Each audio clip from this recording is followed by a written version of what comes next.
ஸ்ரீமதே ராமானுஜாய நமஹ. நம்ம பார்க்குற இந்த இடம் கும்பகோணத்தில் பிரம்மன் கோவில் தெருவில் அமைஞ்சிருக்கிற ஸ்ரீ வேதநாராயண பெருமாள் கோவில்.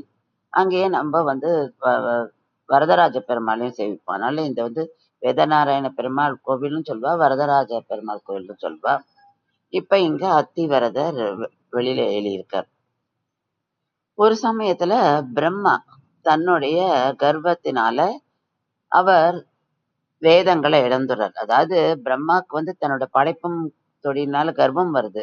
அந்த கர்வத்தை அழிக்கிறதுக்காக பெருமாள் அவர்கிட்ட இருந்து வேதங்களை இழக்கும்படி செய்கிறார்.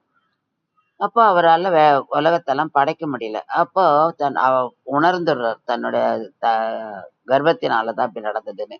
அப்போ பெருமாள் நாராயணனை நோக்கி தவம் பண்றார். நாராயணனும் காட்சி தர்றார்.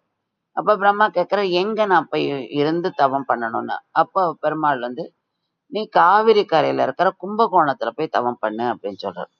அதனால பிரம்மா தன்னுடைய லோகமான சத்தியலோகத்தை விட்டுட்டு இங்க வர்றார். அவர் தவம் இருக்கார். அவருக்கே தெரியறதும் இந்த பணிவு வருதும் கர்வம் அவர்கிட்ட போனதும் தெரியாது. அப்போ அந்த சமயத்துல பெருமாள் அவருக்கு வேத நாராயணா காட்சிக்கிறார். அதாவது வேதங்களை திருப்பி கொடுக்கிறார். அப்ப வேத நாராயணனா காட்சி கொடுக்கிறார்.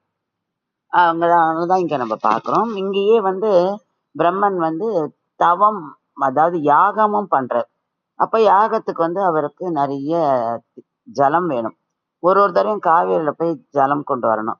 அதனால பெருமாளை வேண்டிக்கிறார், இந்த மாதிரி போயிட்டு வர்றது கஷ்டமா இருக்குன்னு. அப்ப நாராயணன், அதாவது பெருமாள் நாராயணனா இருக்கிறவர் வரதராஜனாக காட்சி அளிக்கிறார். அவர் அப்ப என்ன பண்றாருன்னா, காவேரியில ஒரு பகுதியை தன்னோட கதையினால கிழிச்சிடுறார். அப்ப அதாவது கீறி விட்டுருவார். கீறி விடும்போது இன்னொரு பிரான்ச் ஆறு வருது. அது ஹரி சொல்படி ஆறு அப்படின்னு இருந்தது. அதாவது ஹரி சொல்னால அந்த ஆறு உருவாகினது. அதனால ஹரி சொல் ஆறுன்னு பேரு. அது 4ஆம் வட்டத்துல அரசலாறு அப்படின்னு மாறிடுது. இப்ப நம்ம இந்த கோயில் பக்கத்துல அரசலாறும் பார்ப்போம். இங்க அத்திவரதர் குளத்துக்கரையில தான் இருந்தாராம். இப்ப 200 வருஷங்களுக்கு முன்னாடி இந்த கோவிலை ரெனோவேட் எல்லாம் பண்ணியிருக்கா. அப்பதான் இந்த பாதாள அறையில இருக்கிறது தெரியுது. அந்த பாதாள அறையுமே தழைஞ்சு இருந்திருக்கு. அதாவது ஜலத்தை ஒட்டி தான் இங்கேயுமே இருந்திருக்கு.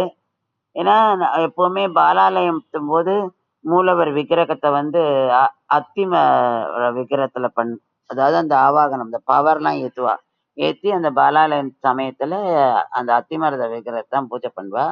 அத மாதிரிதான் இங்கேயும் பண்ணியிருக்கா. அப்புறம் பிற்காலத்துல பாதாள அறையில எழுந்தருளை பண்ணியிருக்கா. அப்புறம் பெருமாளே கட்டளை இட்டிருக்காரு அடியார்களிடம், இந்த மாதிரி என்னை வெளியில எடுத்து நீங்க 12 வருஷத்துக்கு ஒரு தடவை ஏழை பண்ணணும் அப்படின்னு.